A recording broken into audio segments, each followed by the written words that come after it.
No, it does. Yeah. All right.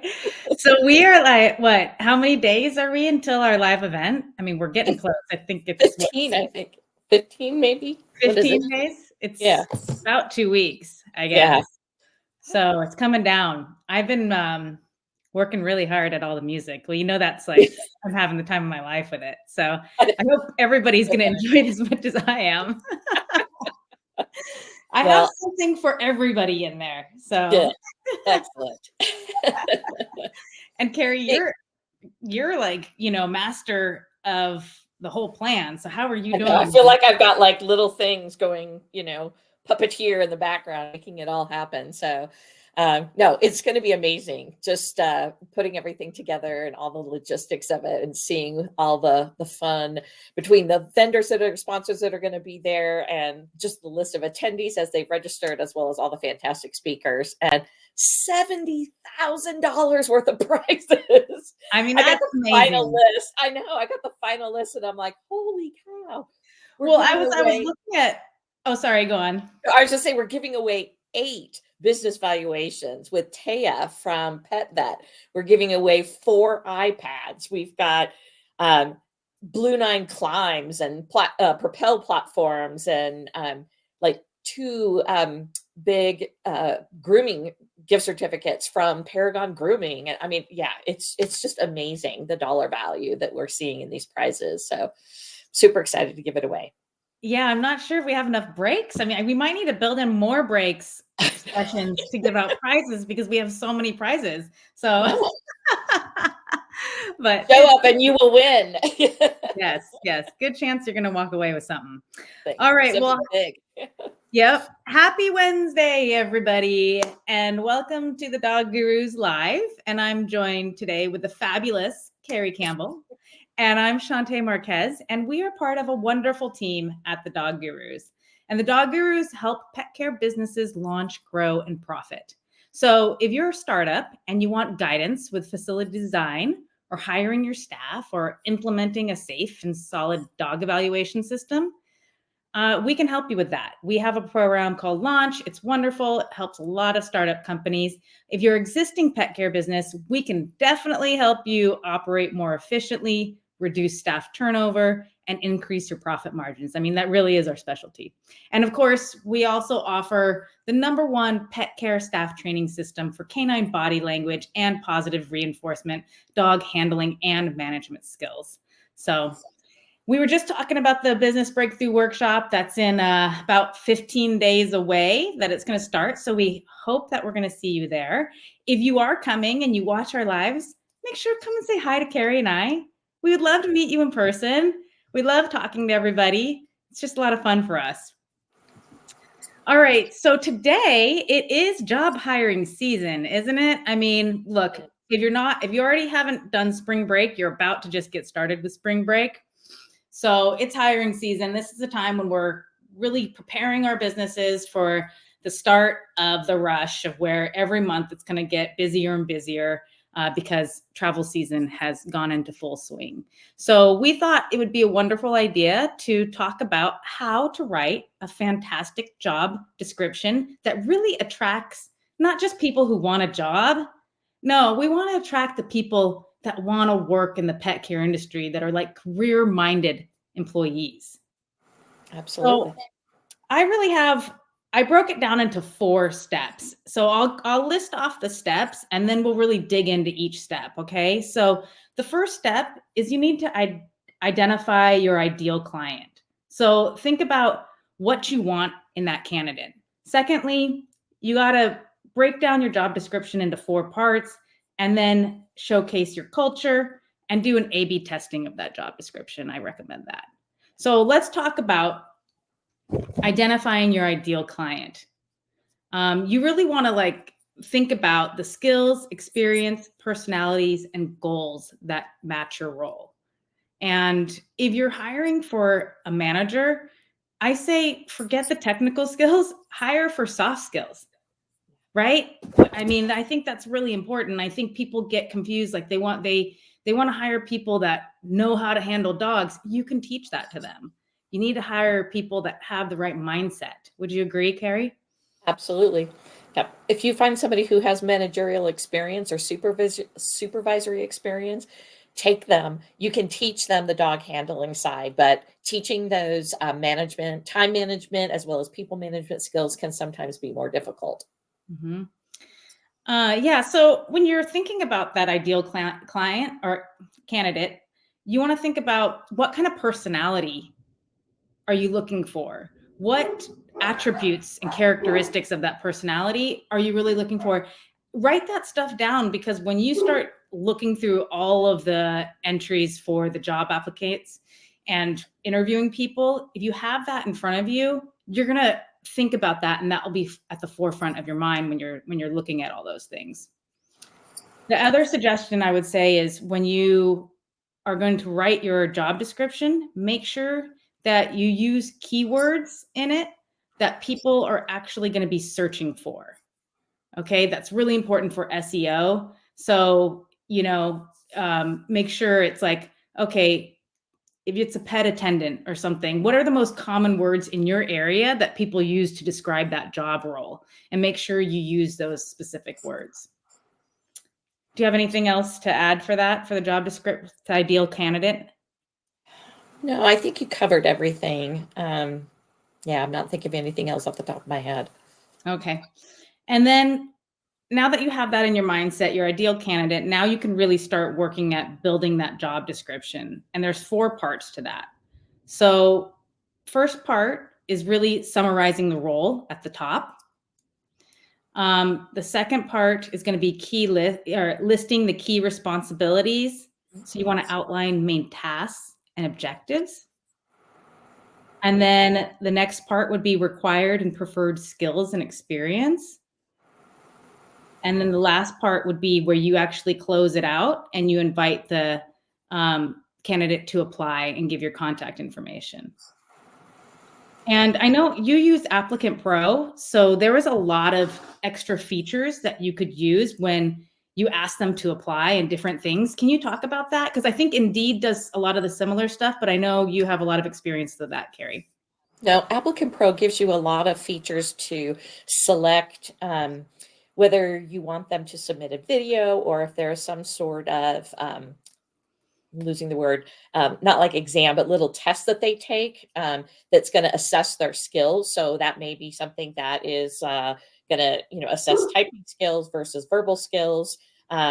There's just so many different things that you can choose from that can be industry specific and also just individual specific. So if you're looking, like you were talking about, for that ideal candidate, if you have kind of a personality trait that you're seeing that you're looking for, you can have them take a personality assessment. So there's just a lot of different things to help filter those applicants before they even get to your inbox. So you can make some optional and some mandatory, and that just helps filter that too. So that by the time the candidates get to your inbox that you're looking at, these are the people who have really kind of met this minimum or even above minimum criteria that you're looking for, so that you don't have to do the filtering through all of the applicants individually. And I think that, as a hiring supervisor or manager, that just makes that role easier on them, because they're able to kind of get more of the cream of the crop based on what your advertisement or the job description has been. Yeah, I my facility was in a densely populated area, so we'd use Indeed, and Indeed was really great because we could either post the job for free or we could pay to have it boosted. But even with the free option, you can still set those parameters like Carrie was talking about. So one of the parameters for us, because I was in the LA area, is that they needed to live within 15 miles, because if they lived farther than that, traffic was just crazy.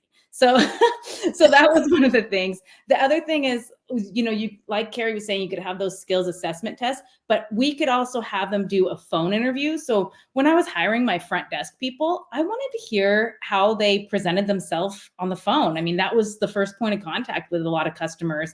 So I wanted to hear their speaking voice. I wanted to hear if they were long-winded. So I would have a couple questions that they would answer, and I would just simply see their tone of voice. Did they have a lot of energy, or were they really monotone? Things like that. And then you can also, a lot of the new job applicant websites, you can actually ask for the candidates to submit a video.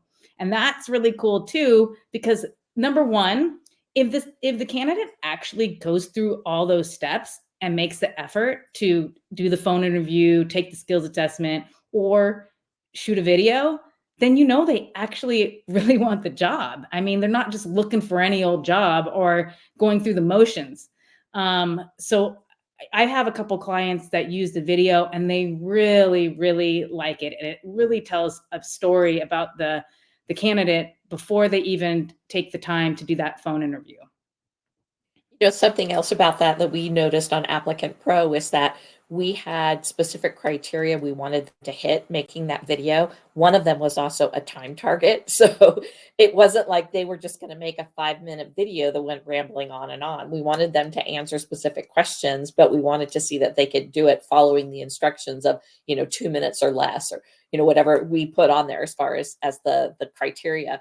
And that, like you said, those that are going to go through and take that extra step, but then follow the instructions correctly, those are the people that really want the job and that are really trying to put their best foot forward. And those are the ones that you want to be able to interview. Yeah. Yeah. And then, of course, the next step, we can talk a little bit more about that, is showcase your company culture. And I think this is really important. Several years ago, employers more had the upper hand with hiring, and there was a ton of people. It was different. Okay. Now we really have to sell our businesses to these employees so they want to work for you, because there's a lot of competition out there with a lot of job openings. So you need to make your business and the job look attractive. But Carrie, I know you have a great video that you would use for your company culture when you're trying to hire somebody. Do you want to share that? Do you have it ready? Well, if you don't, I keep talking. Oh no, wait, here we go. Yeah, but you really want to, when you're talking about your company culture in that section of the job description, you want to talk about your core mission and values. That's huge. You really want to hire somebody that reflects your values. If they don't, you guys are not going to get along, and they're not gonna fit with your company. You also want to highlight the perks and benefits, and include photos. Indeed offers that, where you can actually post photos. So like for my business, I would post photos of when we had staff parties and everybody was hanging out and having a good time, and photos of the events that we would put on, our parties for the pets that we'd put on. We just, we wanted to make it look like a fun environment. Okay, yeah. It looks like you have the video ready.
Super cute. I mean, definitely looks like an attractive place to go work. So yeah, that's great. Another thing that you could do, like we had a lot of interns that we worked with, and one of our interns, we took a picture of him with a dog, and he loved working with us. And we just took a little quote from him of saying why he loved working with us, for the fun that he would have and the type of company we were. But you could add those things into your company profile on your listing with any one of those companies. So I really highly encourage you to do that. It just makes you stand out when they're going through all those different business listings to see where they want to work. I know with Applicant Pro, we could upload a video like that to our Applicant Pro account. We also had a page on our website that had that video and a, click here to apply button.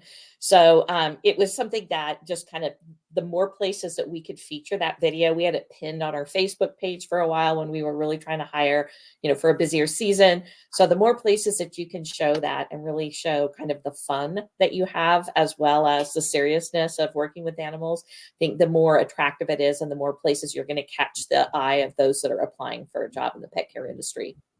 Yeah, absolutely. Absolutely. And then the last thing that I would really suggest is A/B test your job descriptions. So if you have one that you've been using and you create this new one with some of these tips that we're talking about, try testing both of them and seeing which one gets more hits. Or you could even play around with the title of the job and see how that attracts people in a different way.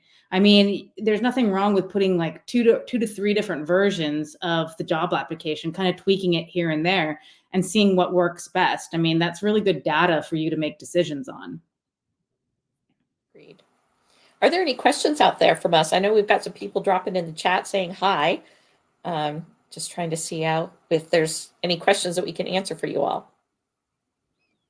Yeah, and the other thing that I was going to mention to people, if there's any subjects that you want us to talk about, any topics, email us or write it in the chat what you would love us to mention or talk about, then we'd be happy to do it as well.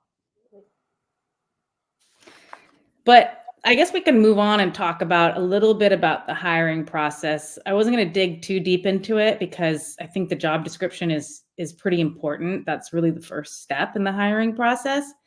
But the next step after that would be really having that phone interview, that live phone interview with them. And then if things seem to go well, and I would just make that phone interview, look, 5 to 10 minutes. You don't want it to be very long. You just want to get a sense of who they are and if they are interested, what type of like schedule they're looking for, how many hours they can work, things like that.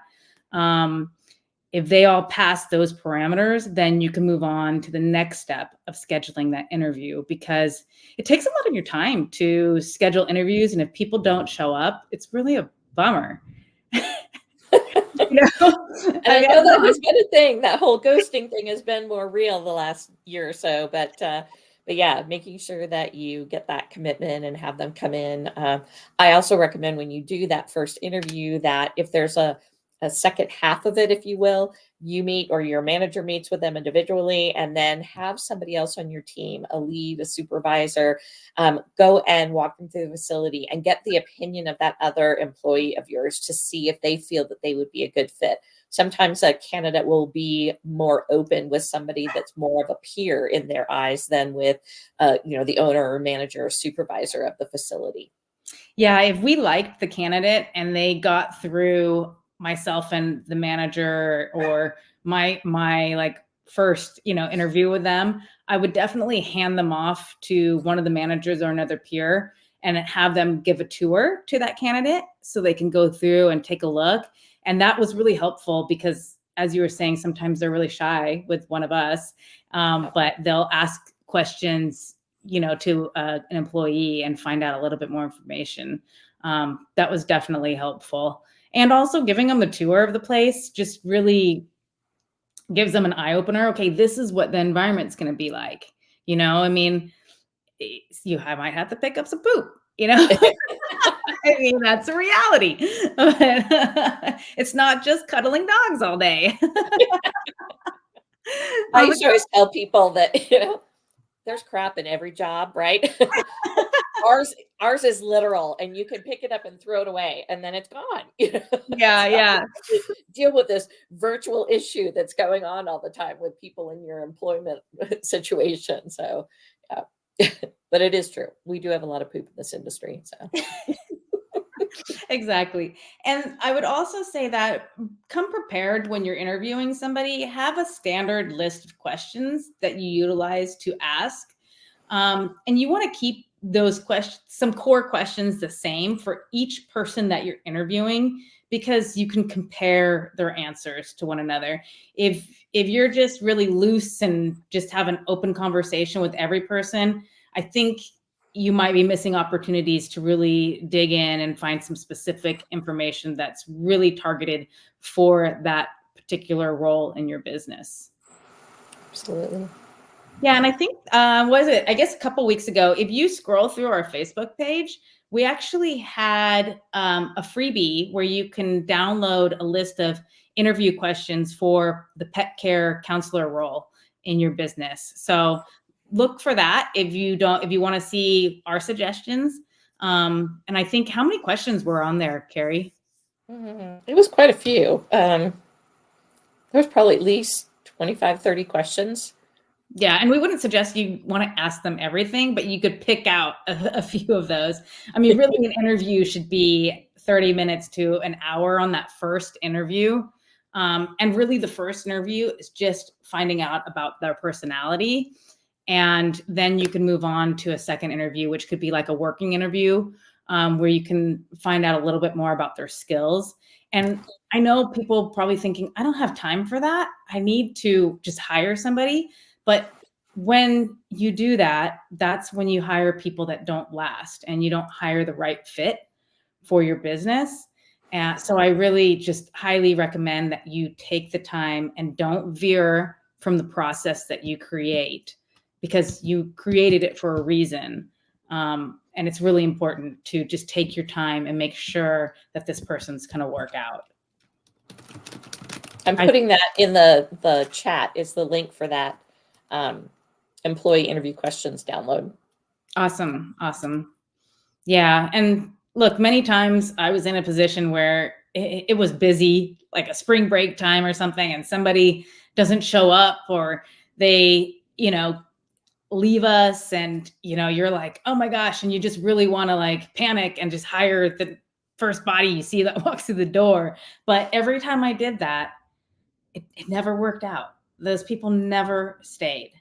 So, when I started to create the system and really follow through and put everybody through the same steps, that's when I had people that stayed for a long time. And I was just actually looking at my business Facebook page, because, I sold my business a couple years ago, and I'm like looking at some of the staff pictures, and I'm like, oh, those people are still there. So that made me feel really good and proud.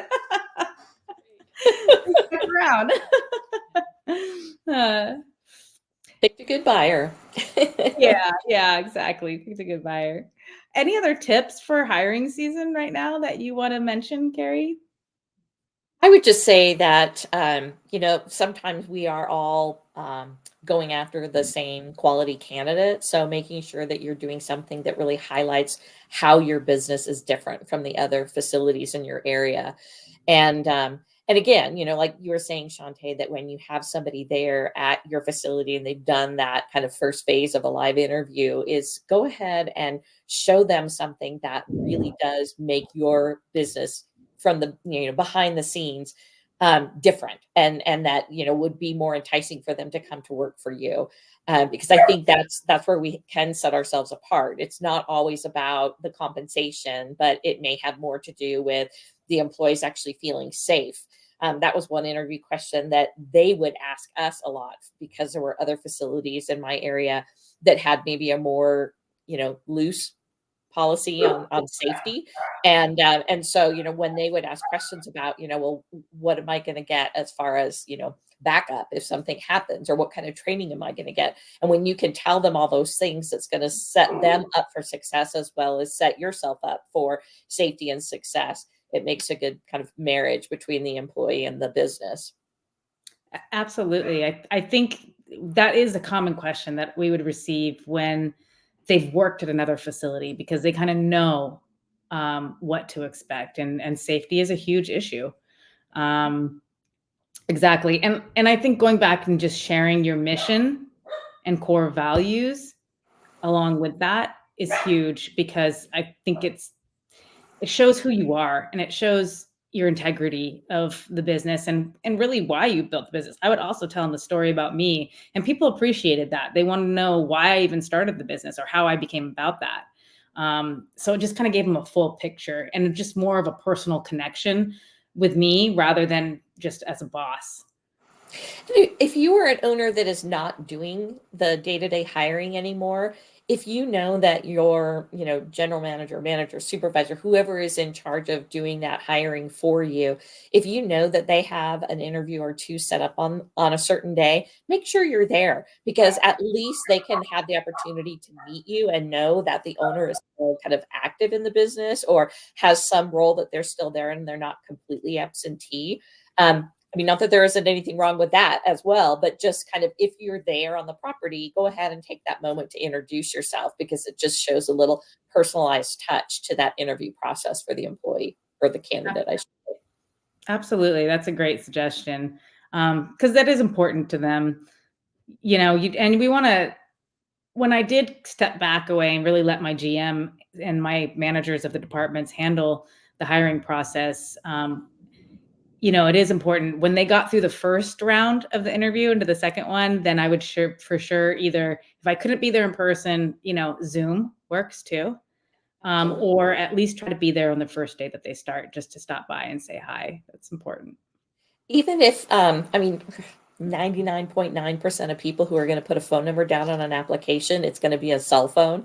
So they're more than likely able to get a text. And even if it's just a text from you or a little short text video that you can send, just saying, hey, I know you met with Michelle the other day. She was really impressed. I just wanted to introduce myself and let you know a little bit about me and why I started my business. And, even something like that, it's just a small personal touch that will go a long way with the candidate. If they have applied at 3 different places and they have to make a choice, why not make something that's a little more personalized that will make them choose you? Yeah, absolutely. There's a thunderstorm rolling in. My dogs were barking. I don't know if you could hear them a couple minutes ago. Yeah, it was just rattling the windows, and so Oh my gosh. I locked the door so they can't come in during this. But Yeah. they were like, help! I know. Well, that's real life for the dog gurus, right? We all have dogs, so Exactly. they're bound to not always be quiet when we are doing a Facebook Live. So All right. Well, hopefully we will see you guys at the live event. What else will I tell you? I'll tell you about our Facebook group called Grow Your Pet Care Business. So on Facebook, we just have 2 rules, and that's be nice and no selling. So I don't have the link in the chat. Let me see if I do, actually. One of the old. I'm going to post the link for the tickets for the live event if they still want to attend, because we do have some tickets that are still available. And do you have the? Yeah, let me pull up the link for Grow Your Pet Care Business right now, and I'll put that in. All right. It's a great place to just get advice, and just if you need, if you just want to bounce an idea off other people who are in your shoes, that's a great place to do it. There's a lot of support there. So check it out. And sometimes there's some fun stuff that people post on there that just make you smile and laugh. So I was always impressed with, just, people doing a photo shoot for, either like Valentine's Day or, like a monthly party that they were doing. I used to get some great ideas off of there from other people sharing information. But I think one of the things that not only do you get from that Facebook group, but also from coming to like our live event, is that that feeling that you're not alone. Because so often, if you are in an area and you have competition, you're not reaching out to your competitors to commiserate about staffing issues or, if anything, we're kind of trying to, keep our facility and how things are run kind of tight to the chest. So we're not being real open with others in our area. So being able to come to a live event where you can network with people, or being in a community like the Grow Your Pet Care Business Facebook group, it just gives you that kind of network to make you feel not alone. And I think that's really important, because we are kind of isolated in this industry a little bit. Absolutely. Absolutely. All right, everybody, have a wonderful Wednesday, and we'll see you next time. Bye. Bye.